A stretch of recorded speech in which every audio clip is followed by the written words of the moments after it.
I am Bootsy Rankin, and you are watching Belizean Legend every time.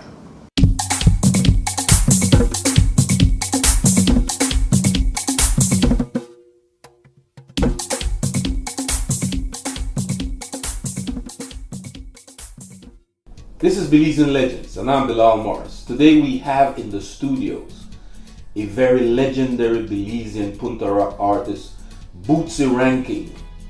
His real name, Thomas Lauriano. Most Belizeans will know him by that name because Bootsy hailed from the south of Belize, from the city of Dangriga. Yes, and this is a legendary artist that has become dear to me over the years from the 1980s, 1990s Belizean Punta Rock scene. The thing about Bootsy Rankin is that Bootsy came up with a genre, style of Punta Rock where I believe, and this is my take, Bootsy, that you were one of the first to fuse reggae with Punta Rock. Yes. Today we have the young artists fusing hip hop with Punta Rock. But Bootsy Rankin was, for me, one of the very first artists that I have seen that fused and had brought a fusion between reggae and Punta Rock. Today we have this giant of a brother that hails all the way back from the days when they wrote the book. Bootsy, I just want to start off right away because there's not a lot of people that has that name, Bootsy. And when we hear Bootsy, most Americans are going to think about Bootsy Collins, the great bassist, right, from the Parliament Funkadelic age. But we have our own, Belize have his own Bootsy. And Bootsy Rankin goes way back to the 1980s. I think that's when I first heard you in the 1980s, 88, 89, when you emerged on the Belizean scenes in the Caye Fest. Yes. You perform at the Belize Caye Fest. I think that's the first time I've seen you perform and hear your music. My brother, I want to just ask you to give me just a little short bio of your musical life. Yeah, well, actually, I was a soccer player, and then after the soccer business, I decided and we say football. Yeah, football. Yeah, soccer, that's the American thing. Yeah, right. Say football. Yeah, definitely football. Yeah. So after my football career, I decided music was a part of me because I grew up in the music. I've been to church. I've been to going to Methodist Church in Belize, Dangriga, and from there I start getting involved with the musical part of it. But since I left Belize to come here in America, I was already hearing this Punta rhythm back in Belize, but I really wasn't involved with it until I came to the States and I started hearing about Punta Rock. I hear about Punta because Punta and Punta Rock is different, right? Punta is the segundo and the primero, that's Punta. But when you hear Punta Rock, it's because now we're hearing string music where you have bass and have guitar, keyboard, and not a Punta Rock. But my most influence was playing Cayetano. Yes, so my first influence Punta Rock music is by hearing the song of Ken Cayetano. So when the song first come out in the States, there's a sensation was playing a little bit of it, and I really may want kind of focus on being an artist whereby I go because Belizean musicians, most of them used to copy a lot of music, back in the days.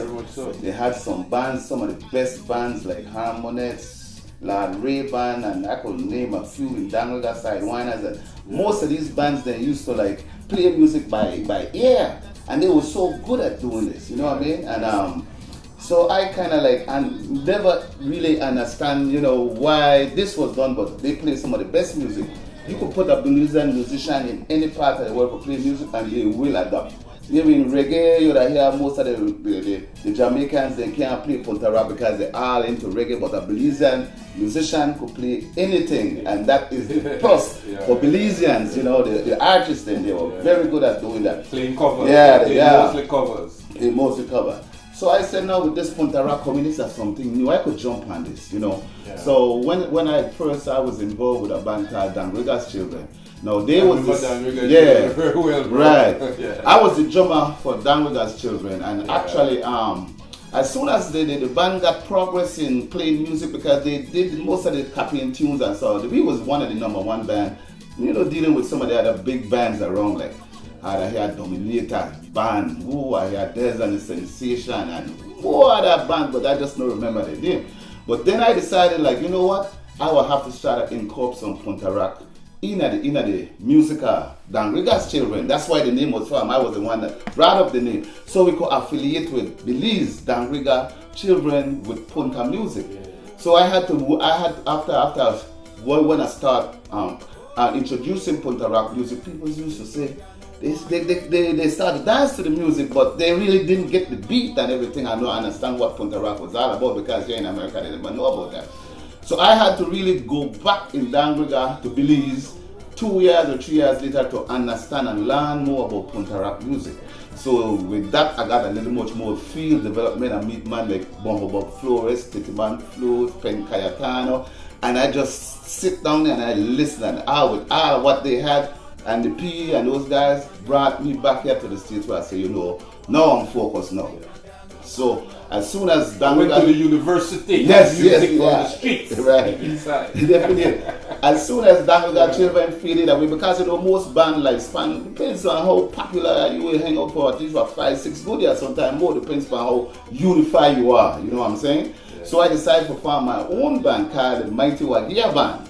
And with that, yes, and with that band brought me a new influence. So 95% of my music was mostly Punta Rock, where it's a much more different style, where like 5 or 10% I play some reggae and in between, and that way I start farming myself. Now during that time, I used to listen to bands like the Bootsy Collins band, with Wedding Judge Clinton and all these bands. Those are the people I used to admire, right? So the reason why I got this name Bootsy Rankin, because I used to watch Bootsy Collins. Bootsy Collins, he was very fashion. The Funkadelics, they had some outer, I don't know, where they clothing. I mean to say even I started, flashy, and I said, well, you know what? I like the style of Bootsy, and that's why the glasses. You picked that style very well. Right. Very well. So I decided to pick up that style, and my buddy said, "Well, I like this Bootsy Carry, And from there, my buddy started calling me Bootsy. I said, I was hanging to that. My boy copy you. You have to read. Right. He look like Bootsy. Yes. And so from that day, I said, okay, no, my stage ain't gonna be Bootsy. You know what I'm saying? I said, we have to find a different name behind Bootsy. I have to go to Bootsy Rankin.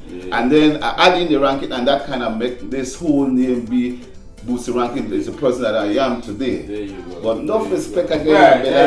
This was the way. You know how the name Bootsy Rankin came about. Belize have its own Bootsy, and the one and only ranking studio here today, Bootsy Rankin. This is Belizean Legends, and I'm Bilal Morris, and again we are talking to the legendary Punta Rock artist. I said that with humility because Bootsy Rankin is a brother that had a warm personality. I met him during the 1980s, 1990s Punta Rock rage that when Punta Rock exploded on the Belizean music scene, both at home and abroad here in the diaspora. And the brother was an outrageous performer in terms of how he described his patterning, his style of the legendary African-American bassist and musician Bootsy Collins.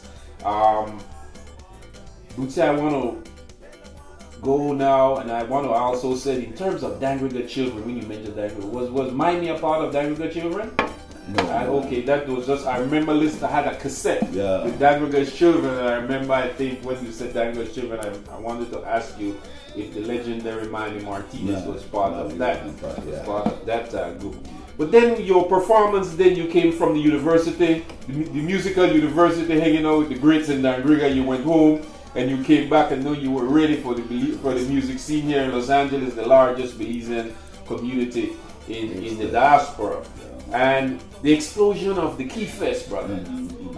Believe the Los Angeles had a very, very vibrant music scene with Patrick Barrow's Caye Fest at the Rancho La Cienega Park. Yes. And that's, I remember the first time I saw you perform. And that flashy Bootsy look deep. When you describe it just now, it's very, very, very, very typical.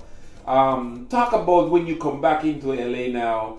talk about your musical projects that you embarked on, things like your CDs and your cassettes. At the time, Bootsy, remember we were doing cassettes. Yeah, the cassettes, yeah. We weren't even, definitely. CDs were not even imaginable at the time. Yeah. We were doing cassettes. Talk about your recordings, your musical career when you came back from Belize. And now you are equipped now with a vibrant understanding of how Punta Rock music, being that it was exploding on the music scene. Talk about how you carved out your career here in Los Angeles. How was it done? Yeah. Well, as Dangriga Children faded, I decided, like I said, to go back and bring in my own tunes. So my first recording was at Wild Adventure Studio in Long Beach. That's like 1994. Where I bring up my first album. Bull Cayetano. Yeah, Bull Cayetano. Yes. Boy, that was look, and with World. Yeah, definitely. Big up the legendary World, man. He lived forever in the spirits and the minds of everybody. So this is a man here that remember World. Right. And Bootsy, as you mentioned that studio, it's a pity I never did get the chance to interview the legendary World because he did so much for music. Continue to talk about it, my brother.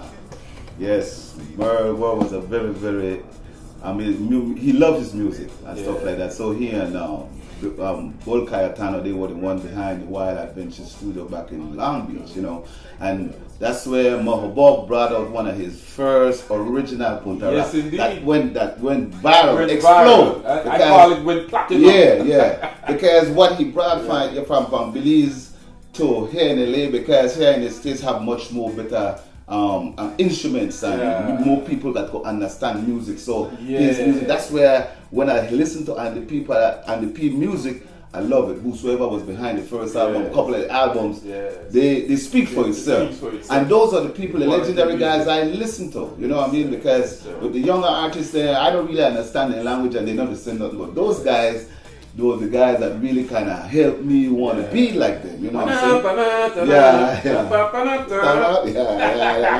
that song that was coming up, but the song though, as you talk about the Bootsy, the song that was coming out of that studio with those legendary musicians like Bull and those guys that was playing bass and the keyboard players and people like you, and that's where you hang out to keep talking about that, brother.